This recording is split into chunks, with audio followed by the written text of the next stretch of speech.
ఉగాది నుంచి మీ జాతకం ఎలా ఉంటుందో తెలుసుకోండి. వెంటనే జేకేఆర్ గురుగారి అపాయింట్మెంట్ తీసుకోండి. నమస్తే, సుమన్ టీవీ ప్రేక్షకులకి స్వాగతం. మనకి ఈ రోజు గనుక చూసుకున్నట్లయితే మయన్మార్లో ఇంకా బ్యాంకాక్లో మనకి భూకంపం రావడం జరిగింది. అయితే దీని వల్ల మనకి ఎంతో ప్రాణ నష్టం ఇంకా ఆర్థిక నష్టం అనేది జరిగింది. అయితే దీనిని మనకి వచ్చే 29వ తేదీన వచ్చే గ్రహణం కానీ లేదంటే షడ్గ్రహ కూటమి అని అంటున్నారు. అయితే దీంతో ఏమన్నా సంబంధం ఉందా, అంటే దీనివల్లే ఈ ఘటనకి ఏమన్నా ప్రభావం దీనిపైన చూపిస్తుందా అనే దాని గురించి మనకి జ్యోతిష్యపరంగా తెలియజేయడానికి ఈ రోజు మనతో పాటు ప్రముఖ ఆస్ట్రాలజర్ బ్రహ్మశ్రీ నందిబట్ల శ్రీహరి శర్మ గురువు గారు. సో వీరిని అడిగి తెలుసుకుందాం. గురుగారు నమస్కారం అండి. వాగర్థావివ సంపృక్తౌ వాగర్థ ప్రతిపత్తయే జగతః పితరౌ వందే పార్వతీ పరమేశ్వరౌ ఆదిత్యాయ చ సోమాయ మంగళాయ బుధాయ చ గురు శుక్ర శనిభ్యశ్చ రాహవే కేతవే నమః. శృంగేరి జగద్గురు పీఠాధిపతులకి కంచి పీఠాధిపతులకి నమస్కారములు తెలియజేసుకుంటూ కార్యక్రమాన్ని ప్రారంభిద్దాం. గురుగారు, ఇంతకు ముందు మీరు అన్నారు షడ్గ్రహ కూటమి అప్పుడు ఎన్నో దుష్ప్రభావాలు మనం చూడొచ్చు, ఇలాంటి భూకంపాలు కానీ ఇంకా చాలా నష్టం అనేది జరుగుతుంది అని చెప్పారు మీరు ముందుగానే. అయితే ఇప్పుడు మనకి జరిగిన మయన్మార్లో కానీ లేదంటే బ్యాంకాక్లో కానీ జరిగిన ఈ భూకంపం అనేది మనము ఈ షడ్గ్రహ కూటమి యొక్క ప్రభావమే అని అనుకోవచ్చు అంటారా? గమనించుకున్నట్లయితేనమ్మా, ఈ రోజు ఏదైతే మధ్యాహ్నం 12:05 ఒక చోట, 11:50 మరి ఒక చోట తీవ్రమైనటువంటి ప్రకృతి విపత్తు మయన్మార్లో బ్యాంకాక్లో జరిగినటువంటిది. దీనివల్ల భారీ భూకంపం, దాదాపు ఈ సముద్రానికి 10 కిలోమీటర్ల లోపల ఉన్నటువంటి పలకలు విచ్ఛిన్నమైపోయి అలజడి రేగి భారీ భూకంపం అనేటువంటిది ఏర్పడడం జరిగింది. తద్వారా అసలు చిన్నప్పుడు మనం సినిమాల్లో విన్నాము, పేక మేడలా కూలిపోయిందిరా ఆస్తి అంతా అని చెప్పేసి. అది విజువల్స్ చూస్తుంటేనమ్మా అలాగే అనిపిస్తుంది. అసలు ఉన్నట్టుండి ఏదో పడిపోయినట్టుగానే ఉన్నది. ఆ విధమైనటువంటి దృశ్యాన్ని చూసినప్పుడు చాలా బాధ కలిగింది. అంటే భారీ ఆస్తి నష్టం జరిగింది. అంతేకాకుండా శుక్రవారం కదమ్మా, అన్ని ఆఫీసులు ఆఖరి సెలవు దినాలు ఇంకా శని ఆదివారాల్లో ఉంటాయి. ఆఖరి పని చేసేటువంటి రోజు. చాలా మంది ఆ శిథిలాల కింద చిక్కుకొని పోయి ఉన్నారు. ప్రస్తుతానికి వందల సంఖ్యలో మరణించారని చెబుతున్నారు. ప్రాణ నష్టం కూడా చాలా భారీగా ఉండబోతుంది.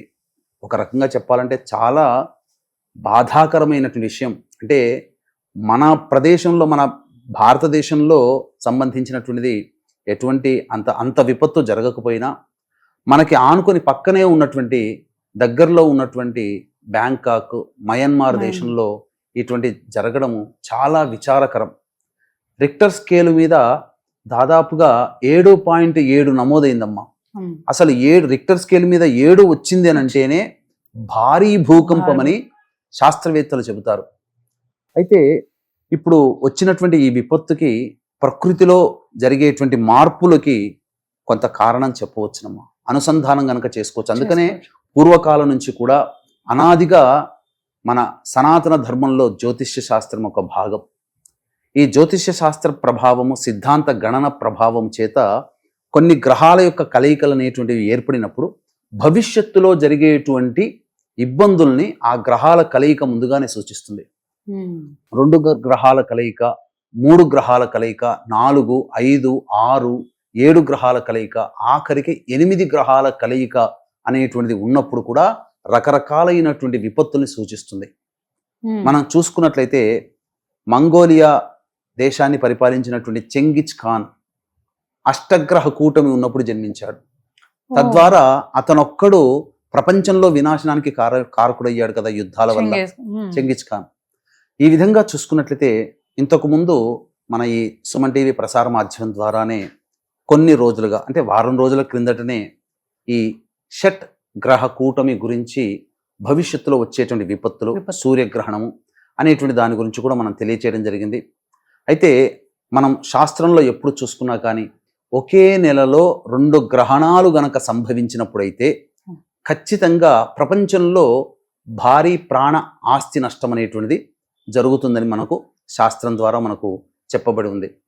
మనకు బెస్ట్ ఎగ్జాంపుల్గా తీసుకున్నట్లయితే మహాభారత యుద్ధకాలం. మహాభారత యుద్ధకాలానికి ప్రారంభం అనగా యుద్ధం ప్రారంభం కంటే ముందు ఒకే నెలలో 2 గ్రహణాలు అనేటువంటివి ఏర్పడ్డాయి. చంద్రగ్రహణం, సూర్యగ్రహణం ఏర్పడింది. 3వ గ్రహణం కూడా ఏర్పడింది మహాభారత కాలంలో అంటారు, కానీ అది 3 గ్రహణాలు ఒకే నెలలో ఏర్పడడానికి అసంభవం. ఎందుకంటే ఒక నెలలో పౌర్ణమి, అమావాస్య ఉంటుంది. 3వ గ్రహణం ఏంటనంటే జయద్రథుడిని సంహరించడానికి అర్జునుడు పూనుకున్నప్పుడు సూర్యాస్తమయం లోపల అనేటువంటి సంకేతం ఉంది కాబట్టి తన చక్రాన్ని సూర్యుడికి అడ్డుగా పెట్టడం వల్ల ఆ విధంగా జరిగింది.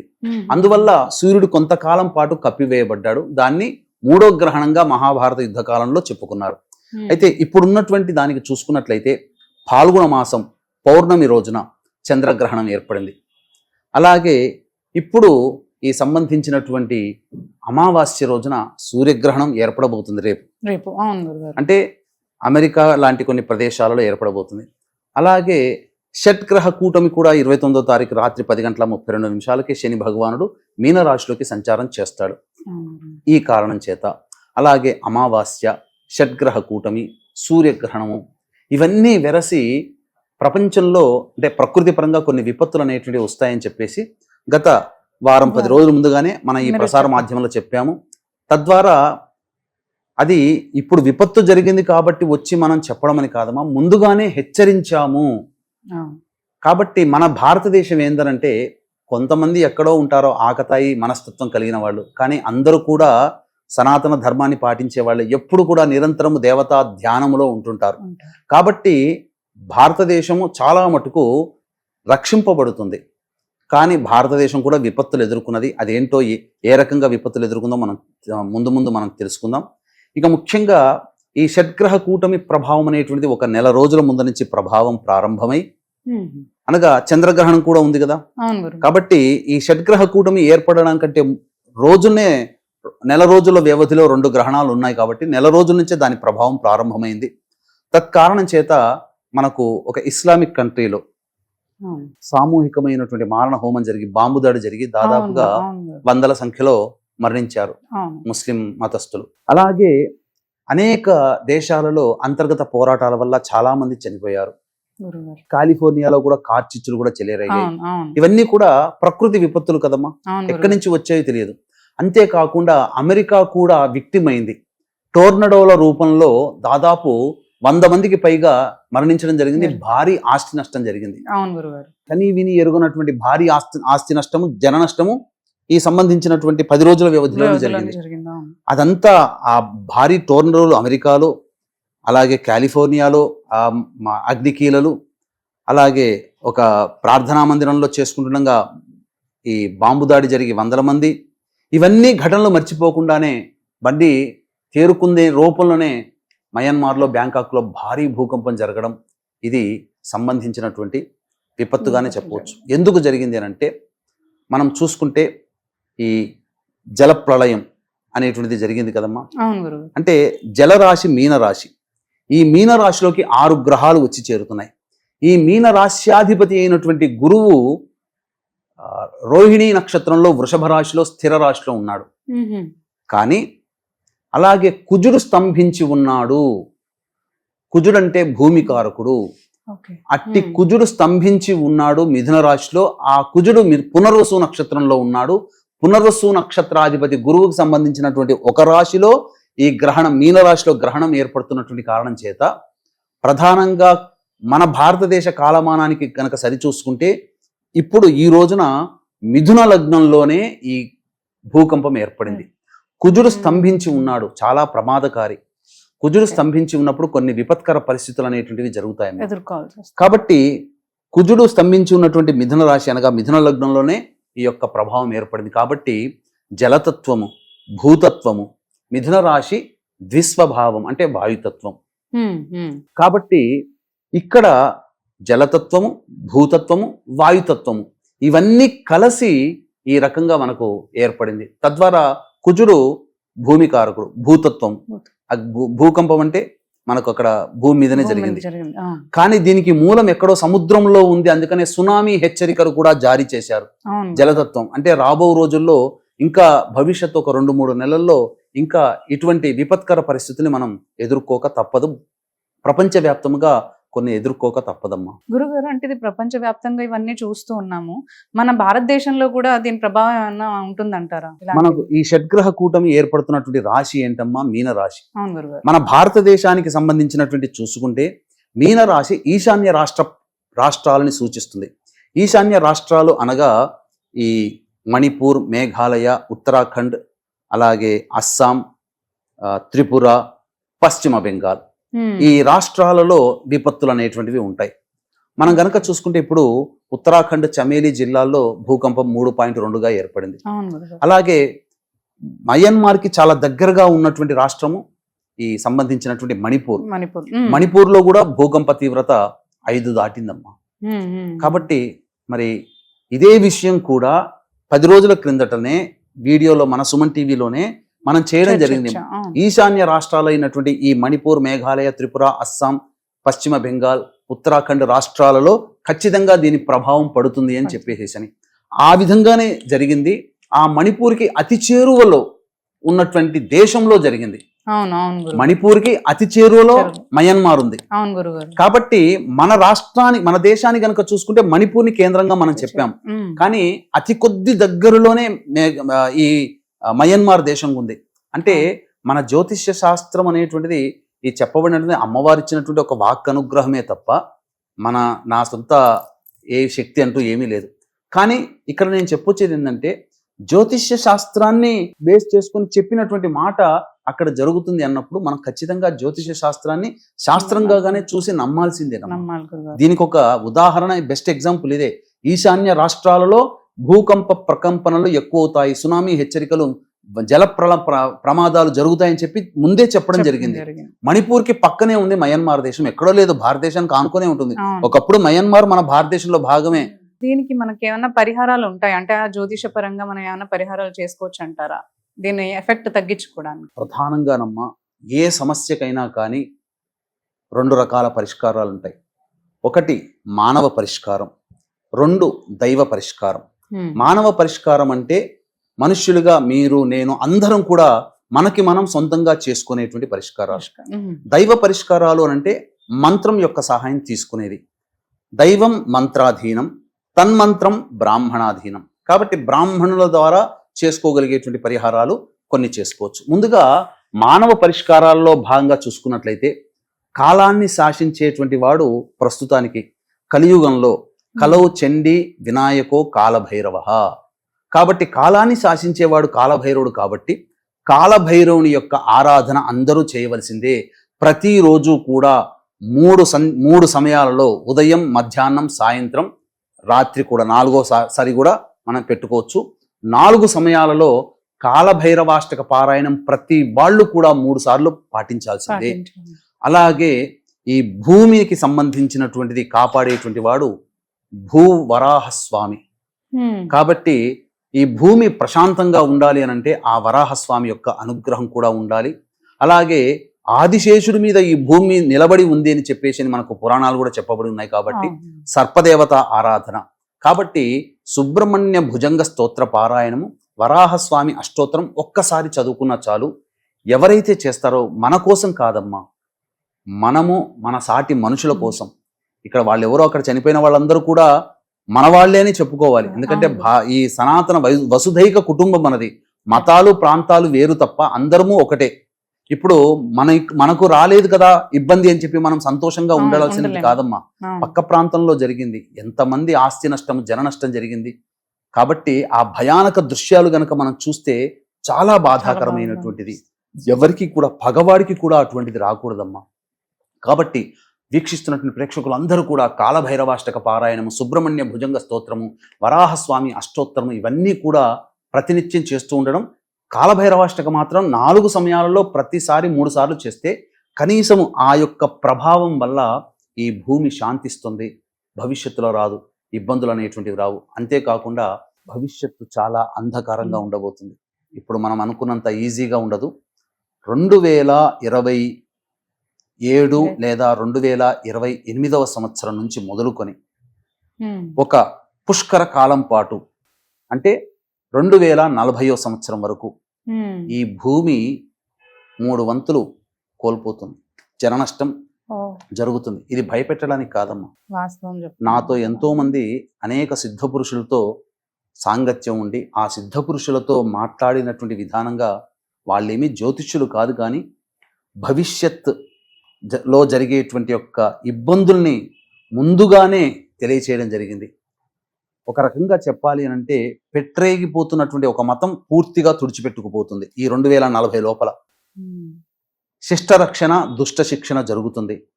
ప్రకృతి పాపాల్ని మోయలేదమ్మా. పాపం చేసే వాళ్ళందరూ కూడా తట్టాబుట్ట సర్దుకొని మళ్ళీ ఇంకొక జన్మ కోసం ఎదురు చూడాల్సిందే.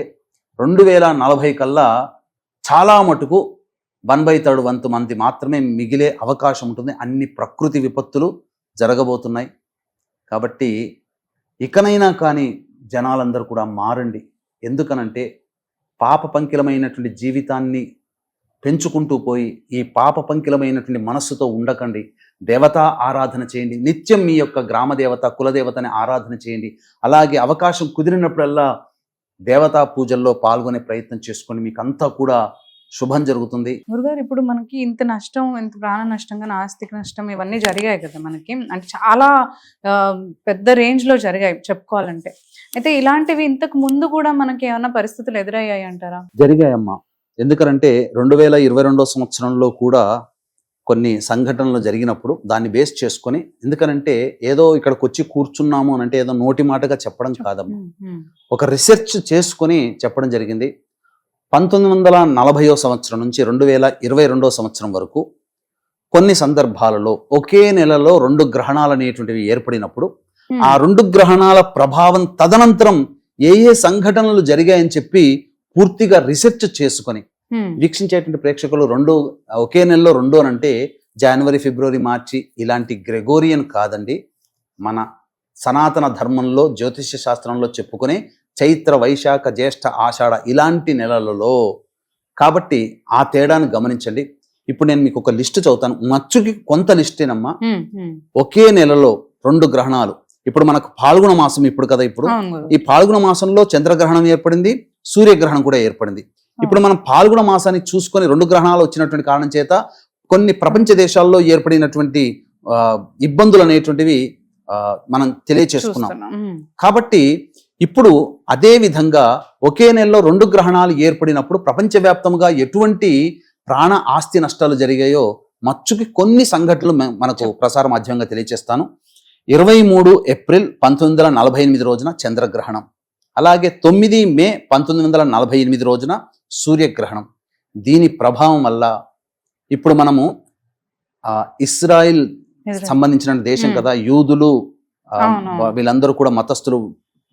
ఫస్ట్ వార్ 14 మే 1948 అరబ్ ఇజ్రాయెల్ దేశాల మధ్య, అరబ్ దేశాలు ఇజ్రాయెల్ మధ్య మొట్టమొదటి వారు అప్పటి నుంచి ప్రారంభమైంది. ఏప్రిల్లో మేలో ఏర్పడినటువంటి 2 గ్రహణాలు. 5 సెప్టెంబర్ 1941 చంద్రగ్రహణం, 21 సెప్టెంబర్ 1941 సూర్యగ్రహణం. దీనివల్ల సెకండ్ వరల్డ్ వార్ స్టార్ట్ అయింది. ఒకే నెలలో ఏర్పడినటువంటి గ్రహణాల వల్ల సెకండ్ వరల్డ్ వార్ స్టార్ట్ అయింది. అలాగే 29 ఏప్రిల్ 1976 చంద్రగ్రహణం, 13 మే 1976 సూర్యగ్రహణం.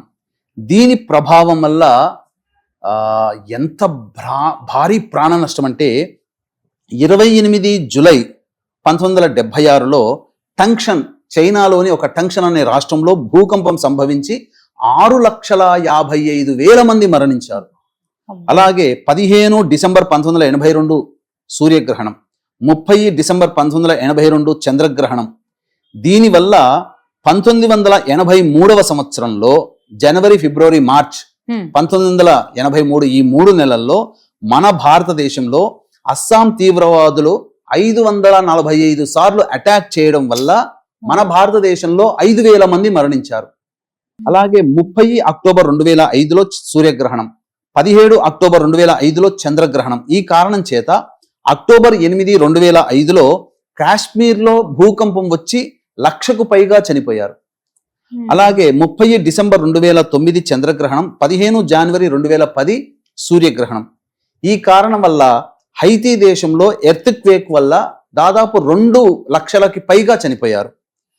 మొన్న రీసెంట్గా 25 అక్టోబర్ 2022లో సూర్యగ్రహణం, 8 నవంబర్ 2022లో చంద్రగ్రహణం.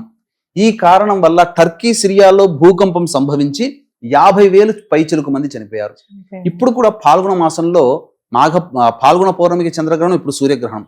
ఇప్పుడు మయన్మార్ మరియు బ్యాంకాక్ లో భూకంపం, ఒక చాలా భారీ ఆస్తి ప్రార్థనా నష్టం, మందిరంలో ముస్లింలు అటాక్ చేయడం, బాంబు అటాక్ చేయడం, అలాగే కాలిఫోర్నియాలో బాగా కార్చిచ్చులు రావడం, ఇప్పుడు మీరు చెప్పారు సౌత్ కొరియాలో కూడా కార్చిచ్చులు జరగడం, అగ్నికీలలు, అలాగే అమెరికాలో టోర్నడోల రూపంలో భారీ ఆస్తి నష్టం జరిగింది, వందల సంఖ్యలో మరణించడం జరిగింది. కాబట్టి ప్రపంచవ్యాప్తంగా ఇవన్నీ జరుగుతున్నాయమ్మా. ఇవన్నీ మచ్చుకు మాత్రమే తెలియచేయడం జరిగింది. కాబట్టి భవిష్యత్తులో ఇంతకుముందు చెప్పుకున్నట్టుగా 2028 నుంచి ఒక పుష్కరం కాలం పాటు 2040వ సంవత్సరం వచ్చేంత వరకు ఈ ప్రపంచవ్యాప్తముగా అనేకమైనటువంటి దుస్సంఘటనలు జరగబోతున్నాయి. దీనికి మానవులు చేసేటువంటి పాపాలే, మోసాలే. కాబట్టి శిష్ట రక్షణ, దుష్ట శిక్షణ అనేటువంటిది జరుగుతుంది. కాబట్టి ఎవరైతే దేవతానుగ్రహాన్ని, ఏ మతమైనా పర్వాలేదు, ఆ యొక్క మత దేవతల్ని ఆరాధించుకుంటూ ఉన్న వాళ్ళని ఆ దైవం రక్షిస్తుంది. కాబట్టి అందులో ఏమాత్రం సందేహం లేదు. ఇకనైనా కానీ ప్రజలందరూ కూడా కాలభైరవుని ఆరాధన చేయండి, తప్పకుండా మీకు మంచి జరుగుతుంది అని చెప్పవచ్చు. అవకాశం ఉంటే కాశీక్షేత్రంలో జరిగేటువంటి సంవత్సరం పాటు జరిగేటువంటి సంకల్ప సిద్ధి సర్వదోష నివారణ కార్యక్రమాల్లో గోత్రనామాదులు నమోదు చేసుకోండి. తప్పకుండా ఆ కాలభైరవుడు మిమ్మల్ని, మీ కుటుంబాన్ని సంరక్షిస్తాడు. మీ ఇంట్లో చెప్పిన విధంగా కూడా మీరు కూడా మీ ఇంట్లో మీకు మీరుగా చేసుకోవచ్చు. ధన్యవాదాలు. సర్వం శ్రీ ఉమామహేశ్వర పరబ్రహ్మార్పణమస్తు.